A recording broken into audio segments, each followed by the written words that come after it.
I'm going to use this really beautiful, shiny silver glitter, and I'm going to create a nail that looks like a rock formation, or I guess kind of like a jewel.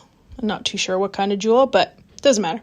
So I'm going to do one coat of silver, a fairly thin coat, and it's really opaque, it makes it really nice to work with. So I'm going to cure that, and then I'm going to come in with a second coat, and I'm going to be a little bit more generous with the gel.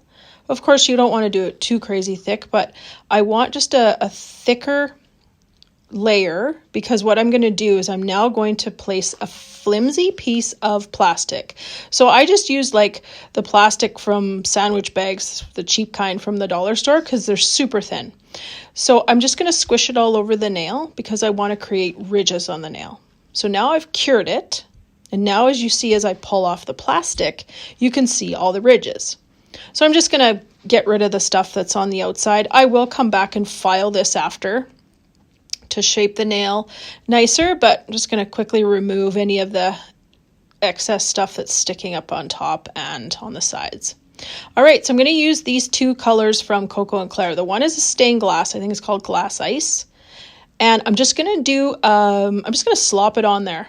So I'm kind of just like filling in the crevices, not really caring how I'm applying it, which is fine. And you don't want to apply so much that it's running off the edges, but enough to have complete coverage. Then I'm going to cure it. Then I'm coming in with a milky white. So it's called Base May from Coco and Claire. And so it's like a see-through white, and it's a really great white to use to make milk bath nails as well, which I can show that at some point. So now I am generously putting a kind of like almost like a building layer over top of the blue.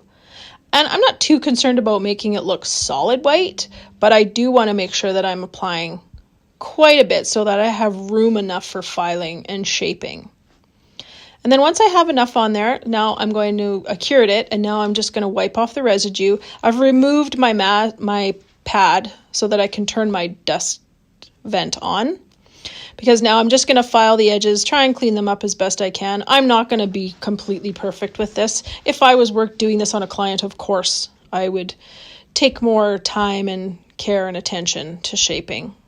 But I'm just getting rid of the excess stuff around the edges. And then I'm going to come in with my nail machine, and I'm going to shape the top of the nail. Just kind of make it as flush as I possibly can. And as you see, as I'm filing, how that silver and the blue starts to pop out in certain areas. So this is what makes it look like a rock formation. And of course, the video never does it justice. In person, it's absolutely sparkling. So I'm just going to continue to file and shape this. And once I have it like I like it, I'm just going to wipe off all the dust. You can see as soon as I wiped it, it doesn't have the top coat on it yet. You can see how shiny it is. So now I'm just going to put a tack-free, shiny top coat over top of the nail. And once I have that the way I want it, I'm going to cure it. And there you have it. Gorgeous. Easy peasy.